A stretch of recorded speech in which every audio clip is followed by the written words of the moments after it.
വീടിന്റെ അവിടെ നോക്കാൻ വന്നാണല്ലേ? റാഹത്തല്ലേ ചോദിച്ചോക്കാ? റാഹത്തല്ലേ അങ്ങനെ ചോദിക്കാറില്ലല്ലേ മക്കളെ? റാഹത്തല്ല എന്താ അറിയാ, ഞാനും മോളും കൂടി ഇന്ന് തിരൂർ സൈറ്റിക്ക് പോകട്ടോ. അപ്പോൾ തിരൂർ സൈറ്റിൽ പോകുമ്പോൾ പേരൻ്റെ അവിടേക്ക് ഇങ്ങനെ വീടിൻ്റെ അവിടേക്ക് ഇങ്ങനെ വന്നതാണ്. അപ്പോൾ ഞാൻ മിഞ്ഞാന്ന് ഒരു പൈപ്പിൻ്റെ ഫോട്ടോ ഇട്ടീന്ന്. അതായത് എൻ്റെ വീട് എന്ന് പറഞ്ഞിട്ട് അപ്പോൾ ആർക്കും അങ്ങനെ ഉൾക്കൊള്ളാൻ പെട്ടെന്ന് മനസ്സിലായിട്ടില്ല എന്നുകൊണ്ട് ഒന്നാമത് നമ്മളെ ഭാഷ, നമ്മളെ മലപ്പുറം ഭാഷയും കാര്യങ്ങളൊക്കെ കൂടെ പിന്നെ പിക്ക് ചെയ്തെന്ന് തോന്നുന്നത്. പക്ഷേ അതിൻ്റെ അടിയിൽ ഒരുപാട് കമൻറ്റ് ഉണ്ട്, എന്തിനാണ് അങ്ങനെ ഇടുന്നത് എന്നൊക്കെ പറഞ്ഞ്. അപ്പോൾ ഞാൻ അതിൻ്റെ ഡീറ്റെയിൽസ് തരാം. അപ്പോൾ സത്യത്തിലേ ഈ വീട് ഇങ്ങനെ ചോർന്ന് ഒഴിച്ചിട്ട് എന്ന് പറഞ്ഞാൽ ഈ കല്ലിൻ്റെ അരുവിലാണ് എന്ത് ചെയ്തിക്കണേ ഈ പൈപ്പ് ഇട്ടിട്ടുള്ളത്. അപ്പോൾ ഈ പൈപ്പ് കൂടി വെള്ളം ഇറങ്ങിയിട്ട് ഇതുപോലെ നല്ലോണം ഇച്ചിൽ പിടിച്ച് നടക്കിയെല്ലോടത്തും ഇച്ചിലുണ്ടായിരുന്നു. അപ്പോൾ എന്താണെന്ന് വെച്ചാൽ അന്ന് ഞാൻ ഇവരോട് പറഞ്ഞ് ഒരു പൈപ്പ് ഇതേപോലെ ബെൻഡടിച്ചിട്ട് എല്ലായിടത്തും ഇടണം എന്നുള്ള വിഷയം പറഞ്ഞിരുന്നു. അപ്പോൾ അതെന്തിനാണ്, മറ്റേ അതിൻ്റെ ആവശ്യമില്ല, പുറത്തേക്ക് പൈപ്പ് ഇട്ടാൽ പോരാ എന്നൊക്കെ ഇങ്ങനെ ഒരുപാട് ആൾക്കാർ അതിൽ എന്ത് ചെയ്തിരുന്നു കമൻറ്റുകൾ ഇങ്ങനെ ഇട്ടിരുന്നിട്ടാണ്. അപ്പോൾ എന്താ പറയുക വെച്ചാൽ പുറത്തേക്ക് പൈപ്പ് ഇടുകയാണെങ്കിൽ ഈ പൈപ്പ് ഇങ്ങനെ ബെൻഡടിച്ചിട്ട് ഇങ്ങനെ കൊടുത്തിട്ട് കുറേ കഷ്ടപ്പാടാണ്, കാണാനൊരു ബോറായി നിൽക്കും. നേരെ മറിച്ച് നമ്മൾ വാണിമ വിട്ടില്ല, ഇതേപോലെ പൈപ്പ് അരുവ് കൂടി ഇങ്ങനെ നല്ല നാക്കിൽ വരികയാണെങ്കിൽ തേച്ച് കഴിഞ്ഞതിൻ്റെ ശേഷം അതിമൊരു ചെറിയ വെട്ടിട്ട് കൊടുത്താണ്ട് നല്ല ഉഷാറാക്കി ചെയ്ത് കഴിഞ്ഞാൽ പെർഫെക്റ്റ് ആവട്ടെ. സംഭവം എന്താ നിങ്ങൾ പറയാനുള്ളത്, തേച്ച് കഴിയുന്ന കാലം വരെ ഇങ്ങനെ 4 ബെൻഡ് ഇടുന്നാണ്ട് എല്ലായിടത്തും ഇട്ട് കൊടുക്കണം.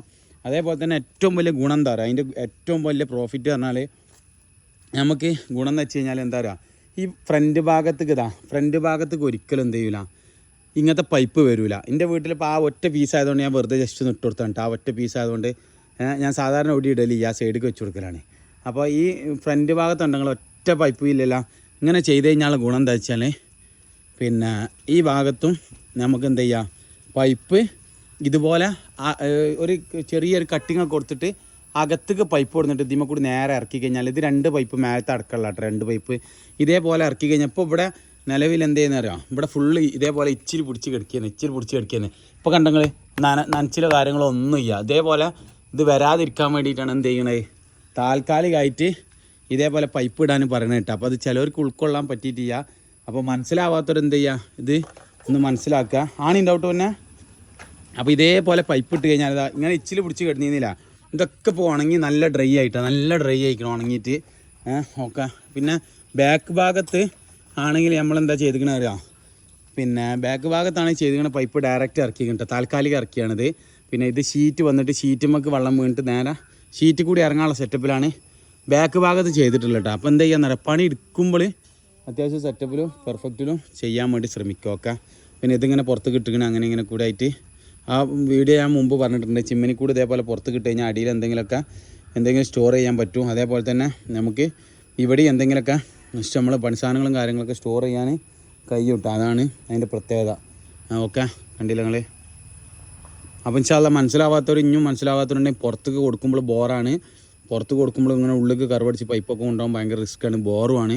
നേരെ മറിച്ച് ഇങ്ങനെ കൊടുത്തു കഴിഞ്ഞാൽ ആ സമയത്തുള്ള ഒരു പ്രയാസം ഉണ്ടാവുള്ളൂ. പിന്നീട് ഏത് കാലത്തൊന്നും ഉണ്ടാവില്ല, ഒരു പ്രയാസങ്ങൾ ഉണ്ടാവില്ല. അതേപോലെ തന്നെ ഞാൻ വേറെ ചോദ്യം ചോദിച്ചിരുന്നു, ഇതിൻ്റെ കരമ്മൽ ഒരടി കനത്തിൽ എന്ത് ചെയ്യുന്നുണ്ട്, വെള്ളത്തിൻ്റെ ഈർപ്പം നിൽക്കും ചെറിയ തോതിൽ. എത്ര തേച്ച് കഴിഞ്ഞ് വൈറ്റ് വാഷ് അടിച്ച വീടിനും ഒരു ചെറിയൊരു കരണ്ടാവും, അതിനൊരു പ്രതിവിധി എന്നുള്ള പറഞ്ഞോണം. അടിയിലൊരു വാട്ടർ കട്ടിങ് വലിക്കുക, സൈഡിൽ ഇതേപോലെ ഞാൻ ഈ വീഡിയോയിൽ കാണിക്കുമ്പോൾ എന്ത് ചെയ്യുക, എഡിറ്റ് ചെയ്ത് കാണിച്ചു തരാം. ഇതേപോലെ എന്ത് ചെയ്യുക, വാട്ടർ കട്ടിങ് കൊടുക്കാൻ വേണ്ടി ശ്രമിക്കുക. അപ്പോൾ ഒരു കമൻറ്റ് ബോക്സിൽ വന്നതാണ്, വലിയ ഉപകാരം ചോദിച്ചപ്പോൾ നമുക്ക് പറഞ്ഞു തന്നാണ് എന്ത് ചെയ്യുക. അപ്പോൾ ഇതേപോലെ ചെയ്യാൻ വേണ്ടിയിട്ട് പരമാവധി ശ്രമിക്കട്ടെ ഇൻഷാ അല്ലാഹ്. നമ്മളെ വീട് പണി ഇങ്ങനെ കിടക്കണം, നിങ്ങളെല്ലാവരും ദുആ ചെയ്യണം, വളരെ വേഗത്തിൽ റാഹത്തിലും കൂടിയിരിക്കണം.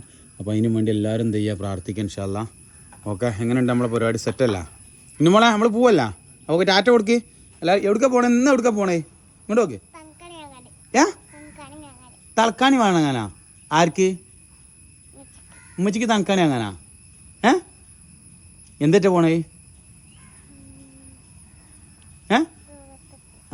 ഇൻഷാ അല്ലാഹ് ആയിക്കോട്ടെ എന്നാലേ. അപ്പോൾ ഞങ്ങൾ വീഡിയോ വൈൻഡപ്പ് ചെയ്യണേ. അപ്പോൾ ഇതേപോലെ പരമാവധി കഴിയുന്നവരൊക്കെ ചെയ്യാൻ വേണ്ടി ശ്രമിക്കട്ടെ.